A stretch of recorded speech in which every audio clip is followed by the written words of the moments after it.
Astaghfirullah. Bismillahirrahmanirrahim. Assalamualaikum warahmatullahi wabarakatuh. Alhamdulillah wassalatu wassalamu ala Rasulillah wa ala alihi wa sahbihi wa mawalah wa la hawla wa la quwwata illa billahi wa ba'd. Kita lanjutkan kembali kajian kita yang masih membahas Siratul Mustafa alaihi salatu wassalam, dan kita masih bicara tentang dakwah sirriyah, dakwah tidak terang-terangan Rasul sallallahu alaihi wasallam. Pada minggu yang lalu kita sudah menjelaskan beberapa orang yang masuk Islam di permulaan dari keluarga Nabi sallallahu alaihi wasallam. Diawali dengan Khadijah, kemudian Ali radhiyallahu an, kemudian budaknya Zaid ibnul Harithah radhiyallahu an. Dan orang-orang ini masuk Islam pada waktu yang sama dalam satu hari. Baru kemudian Nabi sallallahu alaihi wasallam berdakwah keluar. Dan yang pertama kali yang menerima dakwah Nabi sallallahu alaihi wasallam di luar keluarganya adalah Abu Bakar Siddiq radhiyallahu anhu. Ma'asyiral muslimin yang dimuliakan Allah azza wa jalla, saya tertarik sedikit ingin menjelaskan keutamaan Abu Bakar. Karena Abu Bakar bagaimanapun namanya selalu disangkut-sangkutkan apabila kita bicara tentang sejarah Islam. Di dalam Al-Quranul Karim, Allah subhanahu wa ta'ala berfirman, illa tansuruhu faqad nasarahu Allahu idh akhrajahu alladhina kafaru thaniya ithnaini idh huma fil ghar idh yaqulu li sahibihi la tahzan innallaha ma'ana. Jikalau kalian tidak menolongnya, maksudnya Rasul, maka sesungguhnya Allah telah menolongnya. Yaitu ketika orang-orang kafir musyrik Mekah itu mengeluarkannya dari Mekah. Sedangkan dia, maksudnya Abu Bakar, salah seorang dari dua orang ketika keduanya berada di dalam gua. Di waktu dia berkata kepada temannya Abu Bakar ini, janganlah kamu berduka cita karena sesungguhnya Allah bersama kita. Di dalam ayat ini ada kalimat tsaniyas naini. Abu Bakar adalah salah seorang dari dua orang. Maksudnya Rasul dan Abu Bakar. Tetapi apakah Abu Bakar itu orang nomor dua setelah Rasul yang berada di gua? Hanya itu saja keutamaannya? Tidak. Kita akan bentangkan makna daripada tsaniyas naini. Dia salah seorang dari dua orang yang berada dalam gua itu. Ma'asyiral muslimin yang dimuliakan Allah subhanahu wa ta'ala, pertama, Abu Bakar Siddiq radhiyallahu an adalah orang nomor dua dalam Islam. Orang nomor dua dalam Islam setelah Rasul. Ya, memang di sana yang masuk Islam pertama Khadijah, Ali dan Zaid. Akan tetapi yang menampakkan Islam pertama setelah Rasul, Abu Bakar. Ketika Nabi SAW berdakwah di depan orang-orang Quraisy, datang Uqbah bin Abi Mu'aid hampir mencekik Rasul. Kemudian orang-orang mulai mendatangkan hendak mengeroyok Nabi SAW. Datang Abu Bakar. Ketika itu sahabat tidak ada yang berani. Bahkan Abdullah ibn Mas'ud radhiyallahu an sembunyi, takut. Karena di permulaan dakwah itu kaum muslimin hanya bisa dihitung dengan jari, sementara orang-orang musyrik ribuan. Tetapi Abu Bakar Siddiq radhiyallahu an datang menemui Nabi SAW dan menolong Rasul dan mengatakan, ataqtuluna rajulan yaqulu rabbi Allah. Ngapain kalian hendak membunuh orang yang mengucapkan Rabb kami Allah? Lepaskan dia. Tiba-tiba kemudian orang-orang musyrik pun melepaskan Rasul, berbalik mengeroyok Abu Bakar sampai hampir Abu Bakar mau mati, pingsan. Kemudian Abu Bakar dibawa pulang dalam kondisi pingsan itu. Ketika siuman, ketika ibundanya meminta Abu Bakar untuk minum dan makan, Abu Bakar yang pertama kali mengucapkan, ma fa'alan nabiyyu sallallahu alaihi wasallam. Apa yang dilakukan Nabi sekarang? Selamat tidak? Artinya Abu Bakar orang nomor 2 dalam Islam, yang menampakkan Islam setelah Nabi sallallahu alaihi wasallam. Kemudian juga Abu Bakar Siddiq radhiyallahu an nomor 2 dalam al-fadl, keistimewaan setelah Rasul. Ingat kisah kemarin, Amr ibn As radhiyallahu an datang kepada Rasul.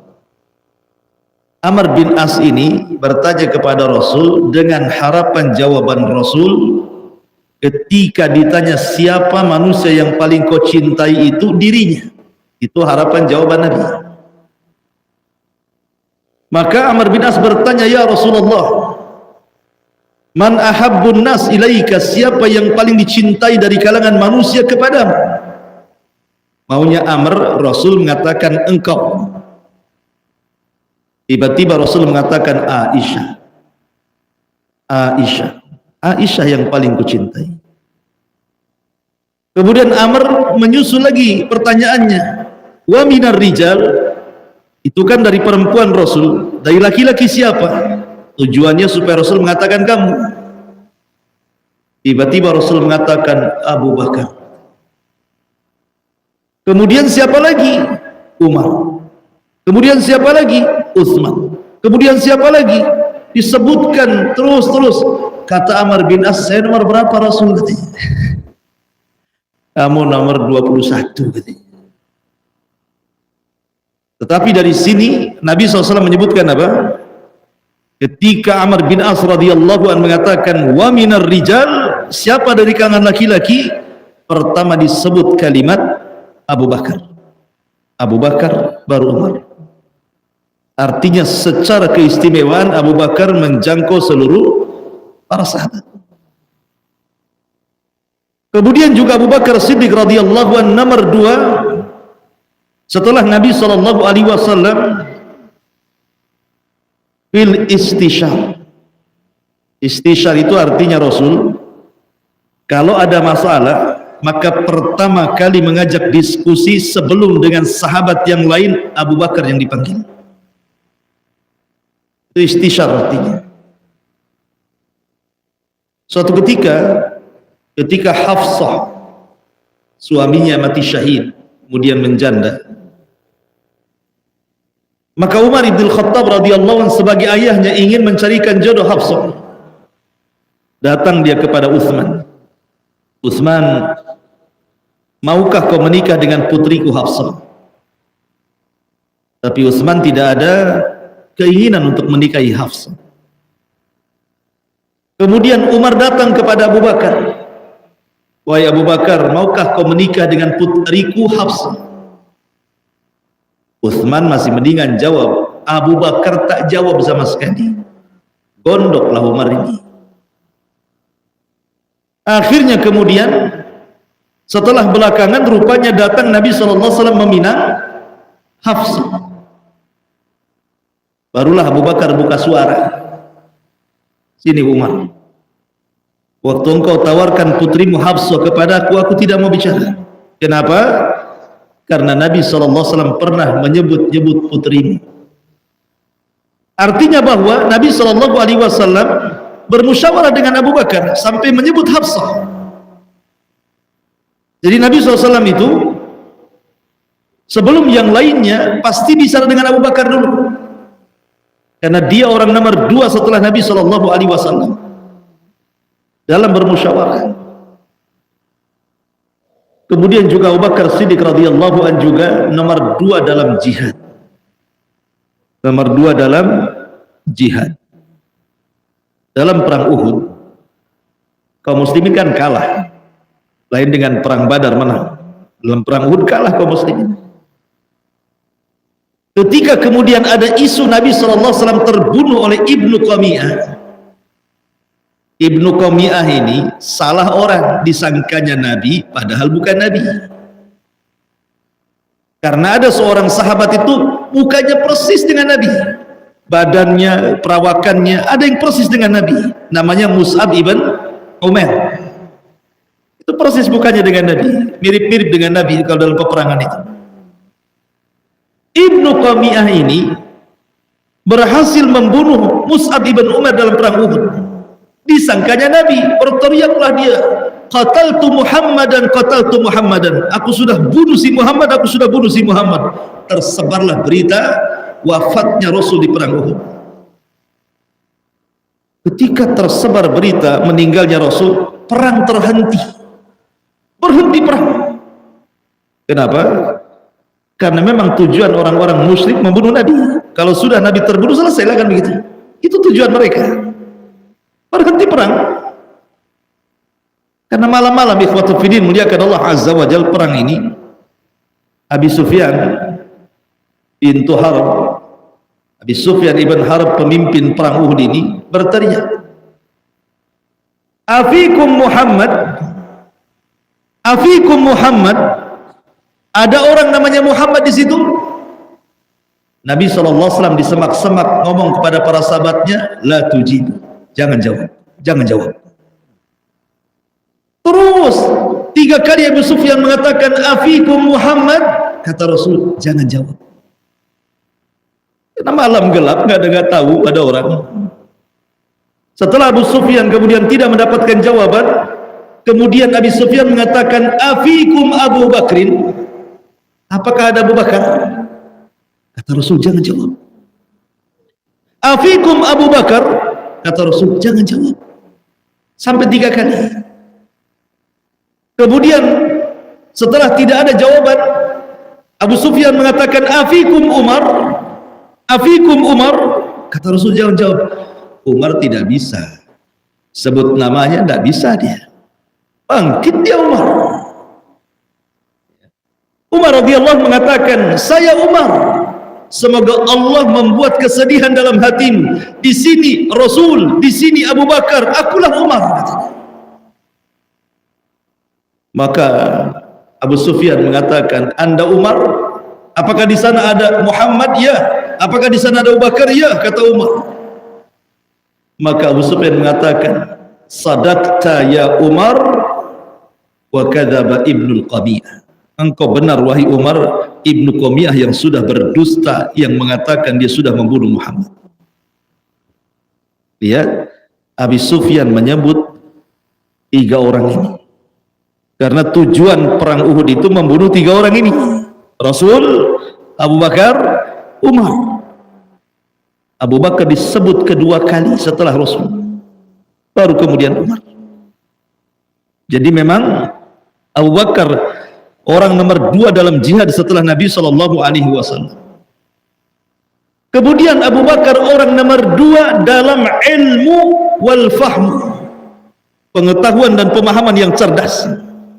Abu Bakar itu orang nomor 2 setelah Rasul, orang yang paling alim, yang paling cerdas, yang paling paham dari seluruh sahabat Nabi SAW. ketika Nabi sallallahu alaihi wasallam di akhir-akhir hayatnya, fi maradi mautihi, ketika sakit menjelang ajalnya, beberapa hari sebelumnya Rasul berkhutbah, dan itu khutbah terakhir, habis itu tidak ada khutbah lagi. Dalam khutbah itu Nabi sallallahu alaihi wasallam mengatakan, innallaha khayyara 'abdan baina dunya wa baina ma indallah. Wahai manusia, sesungguhnya Allah telah memilih seorang hamba dengan dua pilihan. Apakah dia menginginkan untuk hidup di dunia, ataukah dia menginginkan untuk kembali ke sisi Allah subhanahu wa ta'ala. Tiba-tiba Abu Bakar menangis. Padahal Rasul tidak menyebutkan dirinya. Rasul hanya menyebutkan Allah memilihkan seorang hamba antara hidup di dunia atau dipanggil ke akhirat. Tiba-tiba Abu Bakar menangis. Sahabat yang sedang serius ini mendengarkan khutbah Rasul, karena itu khutbah terakhir Rasul, serius para sahabat mendengar. Tiba-tiba pecah dengan tangisan Abu Bakar. Semua pandangan menuju Abu Bakar, sehingga orang-orang menegur Abu Bakar, mengatakan, lima qata'ta kalaman Nabi, kenapa kau memutus ucapan Nabi wahai Abu Bakar? Kenapa? Biarkan dia bicara. Tiba-tiba Abu Bakar makin berteriak, fadainaka bi abaina, fadainaka bi ummahatina, fadainaka bi amwalina, fadainaka bi abaina, bi auladina. Wahai Rasul, kami tebus dengan bapak-bapak kami, dengan ibu-ibu kami, dengan harta-harta kami, dengan anak-anak kami, asal jangan kau tinggalkan kami. Makin berteriak Abu Bakar. Disuruh diam malah ngomong. Di situ ada sahabat namanya Abu Sa'id Al-Khudri radhiyallahu anhu. Kata Abu Sa'id Al-Khudri radhiyallahu anhu, sungguh Abu Bakar sangat cerdas memahami kondisi. Bagaimana dia paham ucapan Nabi sallallahu alaihi wasallam yang ketika itu tidak ada sahabat yang paham dengan maksud Nabi. Ketika Allah mengatakan sesungguhnya Allah memilih seorang hamba antara tinggal di dunia ataukah kembali ke akhirat, ke sisi Allah subhanahu wa ta'ala. Setelah beberapa hari setelah khutbah itu Rasul meninggal. Berarti kalimat abdan dalam khutbah itu adalah Rasul sendiri. Di sini kata Abu Sa'id Al-Khudri, demi Allah tidak ada orang yang lebih paham dibandingkan Abu Bakar. Dari sini menunjukkan bahwa Abu Bakar orang nomor 2 setelah Rasul fil ilmi wal fahmi, dalam ilmu dan dalam pemahaman. Kemudian juga Abu Bakar Siddiq radhiyallahu an, orang nomor 2 setelah Rasul dalam salat. Ketika Nabi sallallahu alaihi wasallam sakit, Rasul memanggil siapa? Aisyah ummul mukminin radhiyallahu anha, dan mengatakan, ya Aisyah, muru Abu Bakrin bi an yusalliya bin nas, perintahkan ayahmu Abu Bakar tolong imami manusia, aku tidak sanggup bangun. Aisyah radhiyallahu anha ketika itu tidak setuju, tidak sepakat, karena Rasul masih hidup, macam mana bapaknya mau gantikan sholatnya, Rasul masih hidup kok. Tetapi dia mencoba membuat kalimat halus dan mengatakan, ya Rasulullah, inna abi rajulun bakkah. Rasul, kamu sudah tahulah bapakku Abu Bakar itu suka nangis. Kalau dia sholat, nangisnya kencang, baca Qur'annya kecil. Tidak usahlah, suruh Umar saja. Maksudnya gak enak Aisyah radhiyallahu anha itu. Kenapa? Karena Rasul masih hidup masalahnya, masa bapaknya suruh jadi imam? Tapi Rasul tetap mengatakan, muru Abu Bakrin bi an yusalliya bin nas, perintahkan bapak cepat imami manusia sholat. Lihat, dari sekian banyak para sahabat, di sana ada Umar, Uthman, Ali, di sana ada pakar-pakar Quran, Ubay ibn Ka'ab, Abdullah ibn Mas'ud, Mu'ad ibn Jabal, Zaid ibn Thabit. Ini pakar-pakar Quran nih. Tidak ada yang disebut kecuali Abu Bakar. Muru Abu Bakrin, perintahkan Abu Bakar saja. Ya, karena di balik itu ada suksesi kepemimpinan Abu Bakar. Sebelum Abu Bakar menjadi khilafah, sepeninggal Rasul, maka dia menjadi pemimpin dalam salat menggantikan Nabi SAW. Maka Abu Bakar orang nomor 2 setelah Rasul dalam salat. Kemudian juga Abu Bakarlah orang nomor 2 setelah Rasul dalam haji. Ketika Nabi SAW membebaskan kota Mekah dalam peristiwa Fathu Mekah yang Allah firmankan idza jaa nasrullahi wal fath, menang. Kemudian Nabi SAW kembali ke Madinah pada tahun 9 Hijriah. Rasul memerintahkan kaum muslimin untuk haji duluan, karena Rasul haji baru terrealisasi pada tahun ke-10 Hijriahnya. Jadi 9 Hijriah itu Rasul sudah memerintahkan kaum muslimin untuk haji duluan. Dan yang memimpin haji siapa? Abu Bakar. Abu Bakar yang memimpin haji ketika itu. Baru setelah itu disusul Rasul pada tahun 10 Hijriahnya. Dari sini menunjukkan bahwa Abu Bakar orang nomor 2 setelah Rasul dalam haji. Abu Bakar tidak memilih siapa-siapa.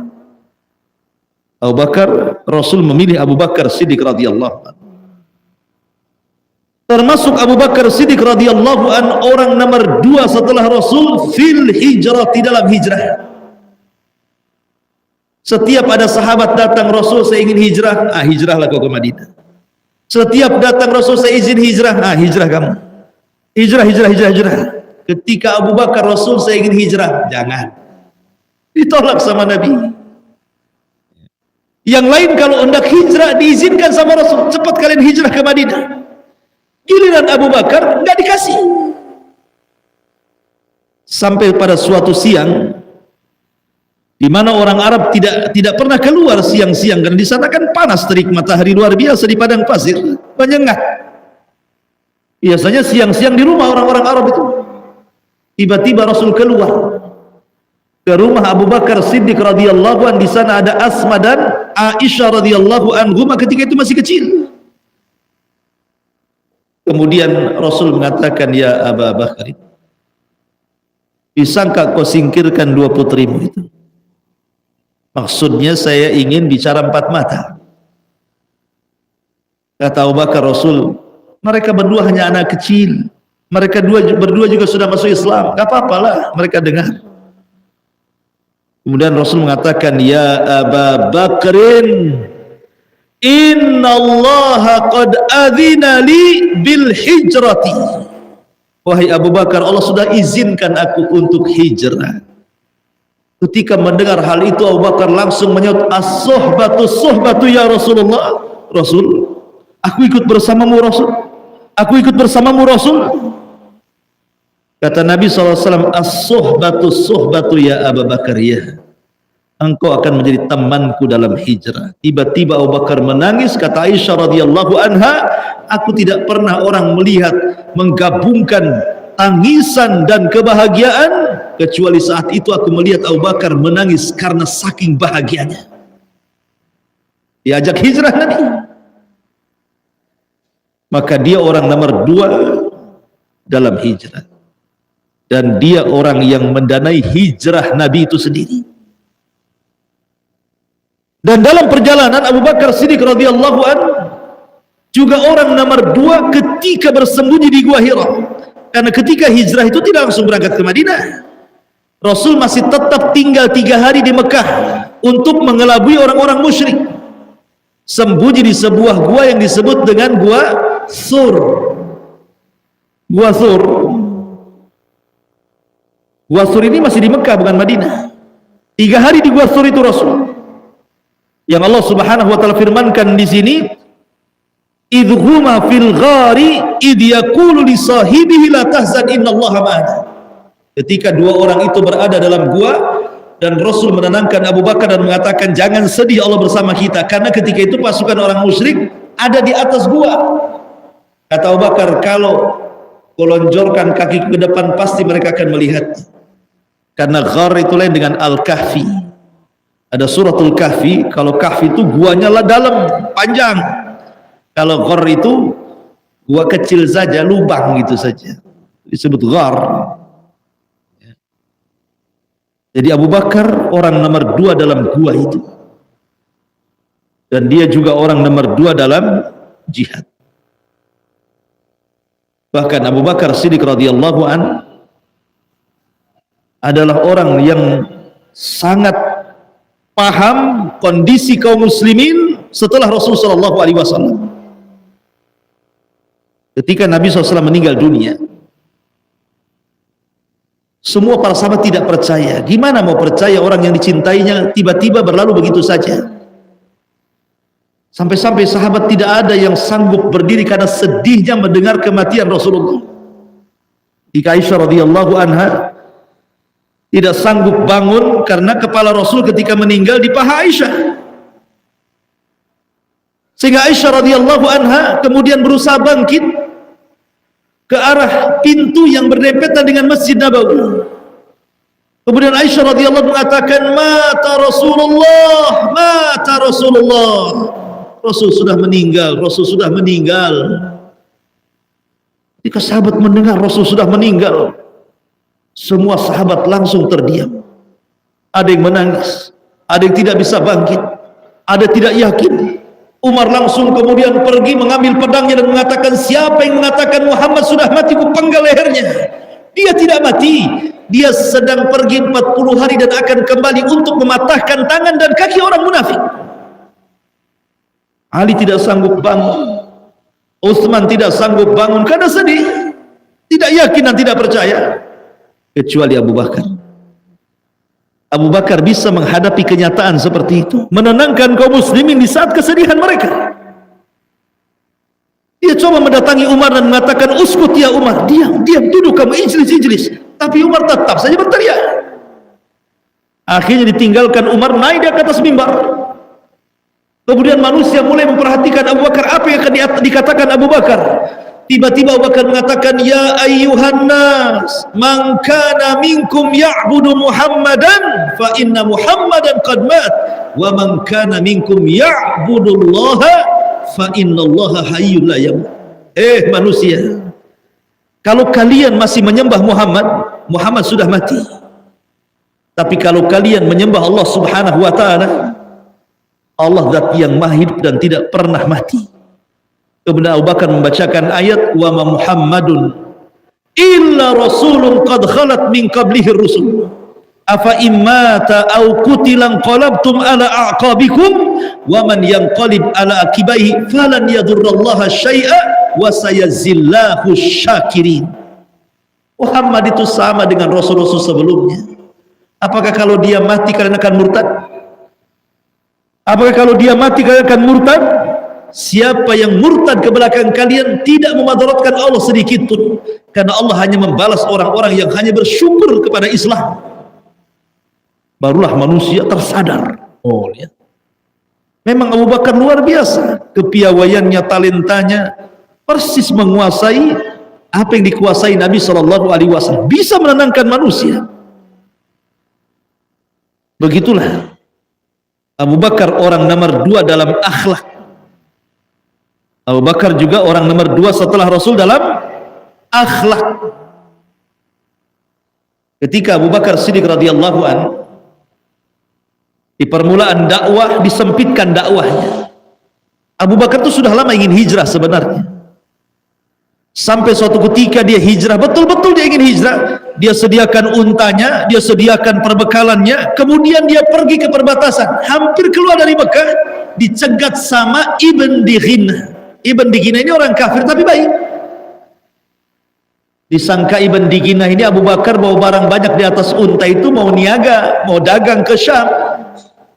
Jadi Ibn Dighinah ini tanya sama Abu Bakar, ila aina anta tadhhab ya Abu Bakar, mau pergi kemana kau ya Abu Bakar? Sibuk kali mungkin bahasa kita, mau pergi kemana? Tiba-tiba Abu Bakar mengatakan, inni muhajirun ilallah ya Ibn Dighinah, aku ingin hijrah, biarkan aku keluar dari Mekah, kata. Kemudian kata Ibn Dighinah, emang kenapa dengan orang-orang Mekah? Kata Abu Bakar, qad adzautumuni, mereka sudah menyakiti aku. Apa salahnya aku beribadah? Kenapa mereka membenciku? Kata Ibn Dighinnah, persis seperti pujian Khadijah kepada Rasul saat Nabi SAW menjumpai malaikat Jibril dalam bentuk asli memiliki 600 sayap, yang satu sayap terbentang antara barat dan timur, menggigil ketakutan mencari Khadijah, kemudian mengatakan, ya Khadijah dathiruni dathiruni, wahai Khadijah selimuti aku, selimuti aku. Kata Khadijah kepada Nabi SAW, wallah la yuhzikallah abada, wahai suamiku, orang sepertimu lu nggak mungkin dihinakan Allah. Innaka latasilur rahim, engkau ini suka silaturahim, wa tuqridh dhaif, engkau suka menghormati tamu, engkau suka membantu orang-orang yang kesulitan, engkau suka membantu orang-orang yang kepayahan. Kemudian disebutkan sifat-sifat Rasul. Rupanya apa yang disifatkan Khadijah kepada Nabi SAW persis seperti yang disifatkan Ibn Dighinnah kepada Abu Bakar. Apa kata Ibn Dighinnah? Ya Aba Bakrin, orang sepertimu la takhruj wa la tukhraj, jangan keluar dan tidak boleh dikeluarkan dari Mekah. Engkau ini orang yang menyambung silaturahim, engkau ini orang yang menjamu tamu, engkau ini orang yang membantu manusia, persis seperti yang dikatakan Khadijah kepada Rasul, dikatakan Ibn Dighinnah kepada Abu Bakar. Menunjukkan apa? Abu Bakar orang nomor 2 dalam akhlak setelah Rasulullah sallallahu alaihi wasallam. Luar biasa Abu Bakar ini. Kemudian juga Abu Bakar Siddiq radhiyallahu anhu orang nomor 2 dalam al-qadha, memutuskan sebuah putusan. Karena apabila Nabi SAW masih hidup, kalau ada orang masalah datang kepada Rasulullah, kemudian Rasul memutuskan perkara, selesai, damai. Tapi setelah Nabi SAW meninggal, kepada siapa manusia harus menyelesaikan permasalahan mereka? Datang kepada Abu Bakar Siddiq radhiyallahu anhu. Karena Rasul mengatakan, iktadu billadaini min ba'di Abu Bakrin wa Umar. Ikutilah sepeninggalku, kata Rasul, Abu Bakar dan Umar. Maka sepeninggal Rasul, orang-orang datang kepada Abu Bakar. Ya Abu Bakar, saya ada masalah, tolong selesaikan. Ya Abu Bakar, saya ada masalah, tolong selesaikan. Karena manusia tahu Abu Bakar adalah orang paling cerdas, paling faqih, paling adil, dan bisa memutuskan seperti yang diputuskan Nabi SAW. Dia orang nomor 2 dalam qadha, dalam mahkamah setelah Nabi SAW. Ketika Nabi SAW sebelum meninggal, Rasul kan mempersiapkan pasukan untuk menghadapi, coba anak-anak tuh main apa itu? Jadi coba ditenangkan. Jadi Nabi SAW ini ketika sebelum wafatnya mengutus utusan pasukan dipimpin oleh Usamah ibn Zaid. Itu sebelum wafat. Rasul memilih Usamah ibn Zaid, anak dari Zaid ibn Harisah, anak angkat Rasul, punya anak namanya Usamah bin Zaid. Masih muda, umurnya baru belasan tahun. Ya 19 tahun atau 18 tahun gitu. Dipilih jadi pemimpin perang, padahal pasukannya ada Umar, ada Utsman, ada Ali, itu bayangkan. Masih muda. Nah, ini pula yang jadikan alasan siapa? Utsman ketika didemo oleh orang-orang Khawarij. Alasannya Utsman menempatkan pemimpin-pemimpinnya sigharus sahabat dan meninggalkan kibarus sahabat. Sahabat-sahabat junior jadi pemimpin, sahabat-sahabat senior kok tidak angkat, katanya. Kata Utsman, apa salahnya? Rasul pernah mengangkat Usamah bin Zaid. Usamah bin Zaid masih kecil, di belakangnya Abu Bakar, Umar, Utsman, Ali, gitu kan, senior-senior. Apa salahnya Rasul pernah melakukannya? Kata Utsman. Ketika itu Rasul mempersiapkan untuk melawan orang Romawi. Karena kekalahan orang Romawi di Mu'tah, mereka mempersiapkan pasukan, maka Rasul siap menghadapi pasukan dengan memimpin Usamah ibn Zaid menjadi pemimpinnya. Tapi sebelum diberangkatkan pasukan itu, datang kabar Rasul meninggal dunia. Sementara pasukan ini sudah jalan, sudah jauh, Rasul meninggal. Maka pasukan terhenti, bingung mereka. Ini Rasul sudah meninggal, siapa yang memerintahkan kita? Kemudian mereka pun tahu bahwa Abu Bakar menggantikan Nabi SAW menjadi khalifatul ula, khalifah pertama dalam Islam. Sekarang kemudian pasukan ini bingung, apakah kita harus kembali ke Madinah ataukah meneruskan perjalanan? Maka diutuslah oleh pasukan ini untuk menanyakan kepada Abu Bakar yang ketika itu sudah jadi khalifah, kira-kira Abu Bakar apa yang kami harus lakukan, lanjut atau pulang? Di saat yang sama terjadi pemurtadan besar-besaran. Hampir semua kabilah-kabilah Arab murtad, kecuali hanya daerah Hijaz saja yang tidak murtad itu. Karena banyaknya nabi palsu bermunculan di zaman itu. Ada Al-Aswad Al-Ansi, ada Musailamah Al-Kadzab, ada saja ada 4 orang yang masyhur nabi-nabi palsu itu.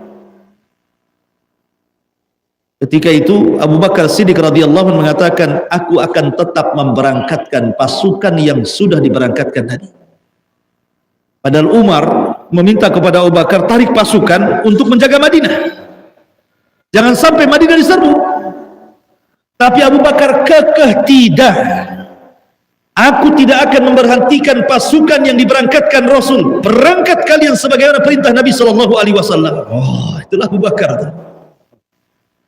Kemudian orang-orang mengatakan, sekarang bagaimana dengan orang-orang yang murtad itu, pengikut Nabi palsu, Musailamah Al-Kadzab, Al-Aswad Al-Ansi, gimana tuh? Umar radhiyallahu anhu dan sahabat yang lain mengatakan, bagaimana kalau kita lembutkan hati mereka? Gak usah perang, pasukan gak ada, pasukan sudah berangkat, kita lembutkan hati mereka saja. Kata Umar radhiyallahu anhu. Kata Abu Bakar, tidak ada melembut-lembutkan hati, perang. Langsung putusannya perang saja. Kata Abu Bakar, tetap saya akan merangi mereka. Saya akan perangi mereka, terutama orang-orang yang tidak membayar zakat. Kata Umar radhiyallahu anhu, ya Abu Bakar, orang yang tidak bayar zakat itu mereka bersyahadat. Bukankah Rasul mengatakan, umirtu an uqatila nas hatta yashhadu an la ilaha illallah? Aku diperintahkan untuk memerangi manusia sampai mengucapkan dua kalimat syahadat. Mereka sudah mengucapkannya, kenapa kau memerangi mereka? Oh tidak, kata Abu Bakar. Kata Abu Bakar Siddiq radhiyallahu anhu, "Lau mana'uni iqalan kanu yu'adduna fi ahdi Rasulillah sallallahu alaihi wasallam laqataltuhum ma farraqtu baina salata wa zakat." Abu Bakar Siddiq, tidak.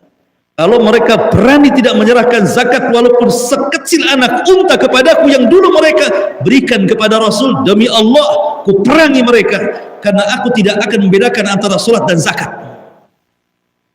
Barulah kemudian putusan Abu Bakar ini menjadi putusan mutlak. Akhirnya Umar pun diluaskan hatinya, kaum muslimin diluaskan hatinya. Akhirnya sisa-sisa pasukan yang ada di Madinah itulah yang kemudian memberantas para orang-orang yang tidak bayar zakat, para murtadin, orang-orang nabi palsu. Dan Allah tolong membuat orang Romawi takut, Persia takut, musyrik takut, munafik takut, sehingga ulama mengatakan, demi Allah Islam ditolong dua manusia, fi yaumir riddah wa fi yaumil mihnah. Di hari ketika banyak orang murtad dengan Abu Bakar Siddiq radhiyallahu an, dan di hari ketika manusia diuji dengan Al-Quran makhluk atau bukan makhluk, dengan Ahmad ibn Hanbal atau Imam Ahmad ibn Hanbal rahimahullahu ta'ala. Itulah Abu Bakar Siddiq radhiyallahu an, memang nomor 2 dalam putusan, dan setiap putusannya pasti cocok dan Allah berkahi, tidak meleset. Abu Bakar itu orang cerdas. Ketika Abu Bakar mengangkat Khalid ibn Walid menjadi jenderal perang, dan Khalid itu tahu kan, masuk Islamnya kan belakangan tuh, setelah hijrah Rasul beberapa tahun di Madinah, baru datang ke Madinah bersama Amr bin As, kemudian masuk Islam. Sehingga menurut Umar, Khalid ini kurang agama dan baru masuk Islam, kenapa kau angkat dia jadi pemimpin? Inilah Abu Ubaidah Dzul Jarrah yang sudah jelas-jelas as-sabiqunal awwalun. Abu Bakar tidak, aku pilih Khalid. Maka setiap peperangan yang dipimpin Khalid di masa Abu Bakar tidak pernah dikalahkan, walaupun pasukannya nggak banyak, ya kan? Tetapi ketika Abu Bakar meninggal, hanya 2 tahun saja memerintahkan kaum muslimin, Kemudian Umar menggantikan posisi Khalid dengan Abu Ubaidah ibn Jarrah. Kemudian Umar radhiyallahu an mengirim surat agar Abu Ubaidah ibn Jarrah memberitahu Khalid, tapi pintar Abu Ubaidah ibn Jarrah tidak memberitahu Khalid sebagai bawahannya sampai selesai menang baru dikasih tahu. Sebab kalau sedikit saat peperangan prajurit bisa tunggang langgang, kenapa Khalid kan itu? Karena orang sudah terpaut hatinya dengan Khalid. Pokoknya kalau Khalid memimpin menang, gitu masalahnya. Jadi Abu Ubaidah menyembunyikan suratnya. Ketika mendengar Persia jatuh ke tangan kaum muslimin, maka Umar teringat dengan Abu Bakar. Memang Abu Bakar itu cerdas, dia bisa menempatkan orang pada posisinya. Jadi orang cerdas itu orang yang, pemimpin yang cerdas itu pemimpin yang bisa meletakkan posisi-posisi menteri-menterinya. Memang dia layak di situ. Bukan orang yang tak layak ditaruh di situ, itu bukan cerdas namanya. Nah, cerdas-cerdas bego sedikit lah. Masyarul muslimin yang dimuliakan Allah Azza wa Jalla. Di sini diakui oleh Umar kecerdasan Abu Bakar itu. Abu Bakar bisa loh menempatkan orang pada tempatnya itu. Itulah yang disebut dengan adil, keadilan, meletakkan sesuatu pada tempatnya, karena zalim itu menempatkan sesuatu bukan pada tempatnya. Jadi Abu Bakar Siddiq radhiyallahu an adalah orang nomor 2 fil qadha, dan dalam penyelesaian ikhtilaf, kan? Thaniyasnain, satu di antara dua orang. Dan Abu Bakar Siddiq radhiyallahu an orang nomor 2 setelah Nabi sallallahu alaihi wasallam fil ajri, dalam pahala. Kata Nabi sallallahu alaihi wasallam, seluruh, kalau semua keimanan manusia dikumpulkan, semua manusia dikumpulkan keimanannya, diletakkan di satu timbangan. Kemudian timbangan Abu Bakar diletakkan di neraca satunya, maka keimanan Abu Bakar jauh lebih berat dibandingkan seluruh keimanan manusia, kata Nabi. Kenapa? Karena dialah yang menjadikan sebagian besar al-asyaratu al-mubashshiruna bil jannah masuk Islam. Ya kan? Di tangan Abu Bakar Siddiq radhiyallahu an, Utsman ibn Affan masuk Islam. Di tangan Abu Bakar Siddiq, Zubair ibn Awam masuk Islam. Di tangan Abu Bakar Siddiq, Abdurrahman ibn Auf masuk Islam. Di tangan Abu Bakar Siddiq radhiyallahu an, Sa'd bin Abi Waqqas masuk Islam. Di tangan Abu Bakar Siddiq radhiyallahu an, Talhah bin Ubaidillah masuk Islam. Dan mereka adalah sebagian besar 10 sahabat yang dijanjikan masuk surga. Dari 10 sahabat yang dijanjikan masuk surga, menyebarlah Islam kemana-mana. Dari yang tersebar menyebar lagi kemana-mana, sampai ke kota Madinah, sampai ke seantero dunia, sampai ke Nidaul Ilmi. Jasanya siapa? Abu Bakar yang pertama setelah Nabi sallallahu alaihi wasallam. Makanya dia orang nomor 2 setelah Rasul dalam pahala. Kalau bukan karena Allah, kemudian Rasul dan Abu Bakar, tentu Islam akan sulit berkembang. Seolah-olah seperti itu. Karena di awal dakwah itu kan perlu harta, ikhwan. Semua harta Abu Bakar seolah-olah harta Nabi. Makanya ketika Nabi sallallahu alaihi wasallam melihat Abu Bakar kemudian dikritik oleh para sahabat gara-gara memotong ucapan dia ketika khutbah, apa kata Rasul? Da'u Aba Bakrin yatakallam. Jangan kalian berisik, biarkan Abu Bakar bicara. Semua pintu di masjid ini untuk kalian sudah tertutup kecuali pintu Abu Bakar. Semua kebaikan kalian kepadaku sudah kubalas kecuali kebaikan Abu Bakar, hanya Allah yang bisa membalasnya, kata Rasul. Luar biasa. Siapa yang bisa menandingi kebaikan Abu Bakar? Aku tidak pernah merasa aman menggunakan harta siapapun, kata Rasul, kecuali harta Abu Bakar. Dari sini menunjukkan apa? Abu Bakar orang nomor 2 setelah Rasul fil ajri, dalam pahala. Itulah makna thaniyasnaini, satu di antara dua orang itu. Abu Bakar Siddiq radhiyallahu anhu. Ma'asyiral muslimin yang dimuliakan Allah Azza wa Jalla. Lah dalam dakwah sirriyah ini, maka Nabi SAW langsung menemui Abu Bakar. Subhanallah, tidak ada seorang sahabat yang masuk Islam dengan keyakinan, tidak ada keraguan-raguan kecuali Abu Bakar. Kalau yang lain diajak Islam itu masih ragu-ragu. Iyakah Muhammad itu Nabi? Masih gitu dia. Betulkah? Masih gitu. Nah, tengok dulu. Lihat dulu ucapannya. Ragu-ragu. Termasuk Umar. Kecuali Abu Bakar. Tidak ada keraguan. Ketika Nabi menawarkan Islam kepada Abu Bakar, aslim ya Abu Bakar, masuklah ke dalam Islam ya Abu Bakar. Langsung asyhadu an la ilaha illallah wa annaka rasulullah. Tidak ada keraguan sedikit pun. Sejak itulah makanya wajar nempel kalimat as-siddiq di belakang kalimat Abu Bakar, karena dia mudah membenarkan. Tidak ada keraguan. Bahkan satu keluarga 4 generasi semua jadi sahabat Nabi Abu Bakar. 4 generasi. Bayangkan, tidak ada 4 generasi yang semua jadi sahabat Rasul kecuali keluarga Abu Bakar. Saya runut. Bapaknya Abu Bakar siapa? Abu Kuhafah. Abu Bakar itu namanya Utsman ibn Abi Kuhafah. Abi Kuhafah masuk Islam jadi sahabat Nabi. Punya anak Abu Bakar jadi sahabat Nabi. Abu Bakar punya Abdurrahman jadi sahabat Nabi. Abdurrahman punya anak jadi sahabat Nabi. 4 generasi semua sahabat Nabi. Enggak ada di zaman itu yang satu keluarga masuk Islam kecuali Abu Bakar. Ibunya masuk Islam, ayahnya masuk Islam, pamannya masuk Islam, ponakannya masuk Islam, semua cucunya masuk Islam. Enggak ada satu keluarga besar yang masuk Islam kecuali Abu Bakar. Kalau yang lain, suaminya masuk Islam, istrinya tidak, istri masuk Islam, suaminya tidak, pamannya masuk Islam, ponakannya tidak. Tapi di satu keluarga. Itulah keutamaan Abu Bakar Siddiq radhiyallahu anhu dibandingkan sahabat yang lain. Sudah Isya. Baik. Subhanallah bihamdika asyhadu an la ilaha illa anta astaghfiruka wa atubu ilaik. Allahu ta'ala a'lam. Assalamualaikum warahmatullahi wabarakatuh.